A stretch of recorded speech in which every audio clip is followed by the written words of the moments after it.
তোমার রব ফয়সালা করে দিয়েছেন, তোমরা কারোর ইবাদত করো না, একমাত্র তাঁরই ইবাদত করো। পিতা মাতার সাথে ভালো ব্যবহার করো। যদি তোমাদের কাছে তাদের কোনো একজন বা উভয়ে বৃদ্ধ অবস্থায় থাকে, তাহলে তাদেরকে উহ পর্যন্ত বলো না, এবং তাদেরকে ধমকের সুরে জবাব দিও না, বরং তাদের সাথে মর্যাদা সহকারে কথা বলো। আর দয়া ও কোমলতা সহকারে তাদের সামনে বিনম্র থাকো এবং দোয়া করতে থাকো, এই বলে, হে আমার প্রতিপালক, তাদের প্রতি দয়া করো, যেমন তারা দয়া মায়া মমতা সহকারে শৈশবে আমাকে প্রতিপালন করেছিলেন। তোমাদের রব খুব ভালো করেই জানেন তোমাদের মনে কি আছে। যদি তোমরা সৎকর্মশীল হয়ে জীবন যাপন করো, তাহলে তিনি এমন লোকদের প্রতি ক্ষমাশীল যারা নিজেদের ভুলের ব্যাপারে সতর্ক হয়ে বন্দেগীর নীতি অবলম্বন করার দিকে ফিরে আসে।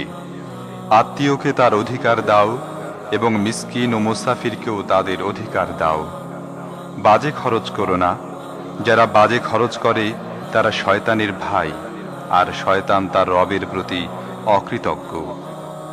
যদি তাদের থেকে, অর্থাৎ অভাবী আত্মীয় স্বজন মিসকিন ও মুসাফির, তোমাকে মুখ ফিরিয়ে নিতে হয় এজন্য যে এখনো তুমি আল্লাহর প্রত্যাশিত রহমতের সন্ধান করে ফিরছ, তাহলে তাদেরকে নরম জবাব দাও।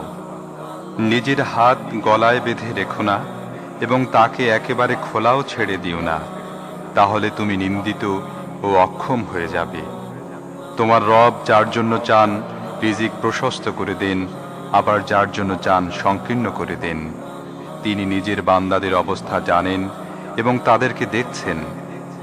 দারিদ্র্যের আশঙ্কায় নিজেদের সন্তান হত্যা করো না, আমি তাদেরকেও রিজিক দেব এবং তোমাদেরকেও। আসলে তাদেরকে হত্যা করা একটি মহাপাপ। জিনার কাছেও যেও না, ওটা অত্যন্ত খারাপ কাজ এবং খুবই জঘন্য পথ। আল্লাহ যাকে হত্যা করা হারাম করে দিয়েছেন, সত্য ব্যতি রেখে তাকে হত্যা করো না। আর যে ব্যক্তি মজলুম অবস্থায় নিহত হয়েছে, তার অভিভাবককে আমি কিসাস দাবি করার অধিকার দান করেছি।